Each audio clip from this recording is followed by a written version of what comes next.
Salut à toi et bienvenue sur la chaîne d'AG Bio. Alors aujourd'hui j'ai envie de faire un format un petit peu différent. Donc au lieu de présenter une vidéo, je vais faire ça plutôt sous la forme d'un podcast. Alors pourquoi un podcast? Premièrement parce que j'aime bien faire des choses un petit peu différentes à chaque fois. Je pense que si je fais tout le temps la même chose, avec le même décor, avec la même présentation, ça devient lassant pour moi, et du coup si c'est lassant pour moi, forcément ça va se ressentir à l'image et ça va devenir lassant pour vous. Et puis si vous voyez chaque fois la même chose, forcément au bout d'un moment ça va vous lasser aussi. Donc j'essaye un petit peu ce format là, et puis on va voir un petit peu ce que ça va donner.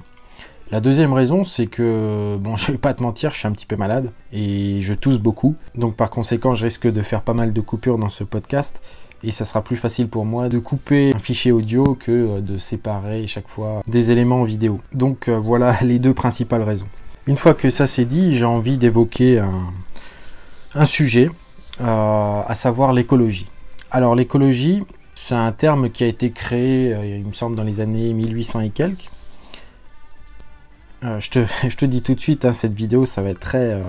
j'ai pas beaucoup travaillé mon sujet parce que je suis vraiment pas bien et que il faut vraiment que je me repose, mais j'ai pas le temps de me reposer en ce moment, j'ai beaucoup de travail. Donc je vais essayer de faire ça le plus... de rester le plus général possible, de pas trop rentrer dans des choses précises. Donc la définition qu'on a donnée à l'écologie, c'est la science de l'habitat, la science de l'endroit où on habite. Donc ça veut dire très concrètement la science de son logement, de sa maison, etc. Comment on le construit, comment on l'étudie pour l'améliorer, pour faire un logement plus sain, plus économe en énergie, etc., etc. Mais ça veut aussi dire, dans une version plus globale, et ça il me semble que c'est Patrick Baronnet qui en parle, c'est aussi prendre soin de son propre corps. La première maison, la première chose qui nous protège, c'est notre corps. Et faire de l'écologie, c'est aussi prendre soin de son corps. Donc ça veut dire en ce sens-là que pour faire de l'écologie, on n'est pas obligé d'avoir un toit avec que des panneaux solaires et d'avoir 2 éoliennes dans son jardin. Quelqu'un qui décide de prendre soin de sa santé, de prendre soin de son corps et de manger des produits plus sains par exemple, il fait déjà de l'écologie en un sens. À ce sujet, cette semaine, je me suis réinscrit dans une salle de sport. Alors ça faisait... J'étais déjà inscrit il y a plusieurs années. Après, la vie a fait que j'ai dû arrêter pendant un moment parce que j'avais d'autres priorités, tout simplement, et j'ai pas pris le temps de le faire. Quand je dis d'autres priorités, ça veut dire prendre soin de mes enfants, créer justement un logement qui soit plus sain et plus accueillant justement pour mes enfants. Donc j'ai passé énormément de temps là-dedans et j'ai préféré prendre du temps pour ça que prendre du temps pour mon propre corps. À tort ou à raison, chacun jugera, mais voilà ce qu'il en est. Donc je me suis réinscrit dans une salle de sport. J'y suis allé déjà plusieurs fois. Je vais pas te mentir que j'en chie parce que c'est un petit peu... Reprendre ça après des années de quasi non-activité physique, c'est un petit peu compliqué, mais ça fait énormément de bien. Et je sais de toute façon par expérience que plus je vais y aller, en respectant bien sûr des temps de repos au milieu, plus je vais y aller, plus ça sera facile et plus j'aurai envie d'y aller. Je ressens déjà cette envie parce que aller à la salle, c'est quelque chose qui me plaisait déjà avant. Et donc, je ressens cet enthousiasme. Mais voilà, je sais que au fur et à mesure des séances, ça va devenir de plus en plus facile et que ça va aller de mieux en mieux. Alors, je t'ai parlé de Patrick Baronnet. J'aimerais t'en dire juste 2-3 mots. Parce que c'est quelque chose qui est très important, qui est très intéressant dans ma thématique. Et d'ailleurs, je tiens un petit peu à lui rendre hommage parce que c'est l'un des premiers grâce à qui j'ai changé ma façon de voir les choses, ma façon de consommer, ma façon de vivre tout simplement. Donc bon, c'est un personnage qui est très complet, il y aurait beaucoup de choses à dire sur lui. Donc je vais essayer d'aller au plus simple. C'est quelqu'un à la base qui vit à Paris, donc plutôt en ville, qui a vu notamment les manifestations de mai 68.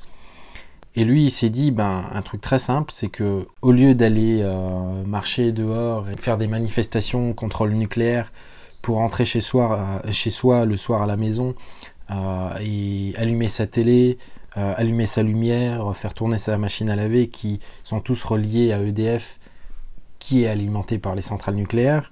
L'objectif, c'est d'aller à contre-courant un petit peu et de créer un autre mode de vie, un autre mode de consommation. Donc, avec sa femme, il a entrepris le fait de quitter la région parisienne, d'aller dans un endroit un petit peu perdu, vraiment dans le trou du cul du monde, pour acheter un terrain avec une vieille maison en ruine, qu'il a donc retapé de façon un petit peu écologique. Ce qu'il en a fait, c'est que il en a fait une maison totalement ou quasiment totalement autonome. Alors ça s'est pas fait comme ça du jour au lendemain. La première chose à faire, ça a été de prendre en compte les réels besoins. Donc les réels besoins, c'est quoi? C'est avoir de l'eau pour boire, pour se laver, avoir de la terre pour construire, pour avoir un jardin, avoir une maison pour pouvoir s'abriter, se protéger de la pluie, des intempéries, du froid, et avoir de quoi se chauffer. C'est grosso modo les besoins, on va dire primaires, à partir duquel il a construit sa vie. Et donc avec beaucoup de travail, beaucoup d'inventivité, il est arrivé à créer une maison autonome. Pourquoi? Parce que son électricité, il la produit avec quelques mètres carrés de photopile.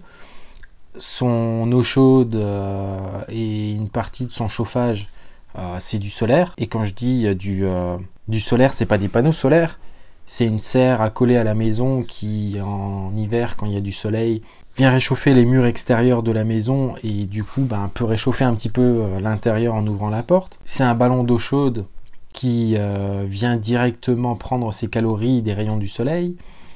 C'est un ensemble de choses comme ça. Il est devenu autonome en eau, en récupérant l'eau de pluie et en la retraitant lui-même, de façon, j'ai envie de dire, assez simple. Il y a des petites choses à faire, des petites choses à savoir, faut quand même faire une analyse de l'eau, mais c'est pas si complexe que ça. Et ensuite, les eaux grises, il les retraite à partir de roseaux, d'iris et de certaines plantes qui viennent casser les molécules difficilement biodégradables pour les transformer en molécules de base ou en atomes tout simplement, plus facilement assimilables par l'environnement. Et je pourrais parler encore des heures et des heures sur lui, il y a énormément de choses à dire. C'est quelqu'un qui a été beaucoup interviewé, dont on peut retrouver les vidéos sur internet. C'est quelqu'un qui a écrit un livre que je te conseille, qui est justement sur ce mode de vie, qui est très intéressant. J'y pense, mais il avait aussi écrit d'autres bouquins, notamment sur les toilettes sèches, etc. Donc il a fait pas mal de choses. Je te mets le lien de son site en description, comme ça tu pourras aller voir. Je te conseille vivement de t'intéresser à lui parce que c'est quelqu'un qui a fait vraiment des choses immenses à partir de pas grand chose. En même temps, j'en profite pour parler très très rapidement de la permaculture qui finalement a une définition assez proche de l'écologie. Alors, je pense qu'il y a autant de définitions de la permaculture qu'il y a de permaculteurs. Je vais reprendre une définition de base qui est notamment, qui est pas de moi, qui est de Damien Descartes. D'ailleurs, lui aussi, c'est un mec super qui a vraiment fait beaucoup de choses à partir de pas grand chose. Je te mets aussi le lien de sa chaîne en description, comme ça tu pourras aller voir. Donc la définition que lui va donner, c'est que la permaculture, c'est prendre soin de la terre et prendre soin des hommes. C'est une définition assez généraliste, ce qui veut dire un peu dans le même sens que ce que je disais pour l'écologie. Prendre soin de la terre et prendre soin des hommes, ça veut dire, je reprends l'exemple de mon personnage qui vit dans un bloc, dans un appartement en ville, en plein Paris, etc. Si demain il décide de consommer bio, d'acheter ses fruits et légumes chez un producteur local, de réduire sa consommation d'énergie, d'entrer un petit peu dans cette logique-là, il fait déjà de la permaculture. Parce qu'il prend soin de lui-même, il prend soin de son corps, mais il prend soin aussi des autres. Et d'une certaine façon, il prend soin de la terre, alors que lui-même, à proprement parler, il a pas de jardin. Il jardine pas, il n'a aucune notion là-dedans, mais il fait déjà de la permaculture. Je vais essayer de conclure parce que ça devient de plus en plus difficile pour moi. Donc pour résumer, faire de l'écologie ou de la permaculture, Ça commence par des choses assez simples et on n'est pas obligé de commencer par acheter un jardin de 600 mètres carrés pour pouvoir commencer à faire de la permaculture. Ça commence déjà par prendre soin de soi-même et prendre soin des autres. Et de la même façon, faire de l'écologie, c'est pas réservé à une communauté ou à une catégorie de personnes qui a les moyens techniques ou financiers d'installer une centrale photovoltaïque avec des éoliennes et tout un tas d'autres équipements. C'est à la portée de tout un chacun et chaque action compte. Si chacun se met à tendre vers la bonne direction et à chercher chaque fois à s'améliorer pour vivre mieux, mais en même temps pour vivre mieux soi-même, prendre soin de son logis, prendre soin de son corps et vivre mieux ensemble avec les autres, ça ira beaucoup mieux et on a une chance de sauver l'humanité. Je suis désolé pour la qualité du podcast, j'espère que le son ne sera pas trop pourri.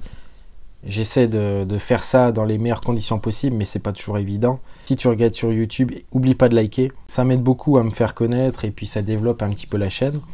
Et puis si tu veux chaque fois avoir les dernières vidéos ou les derniers podcasts comme ici, tu peux t'abonner à la chaîne. Allez, je te dis à la semaine prochaine, j'espère que ça ira beaucoup mieux.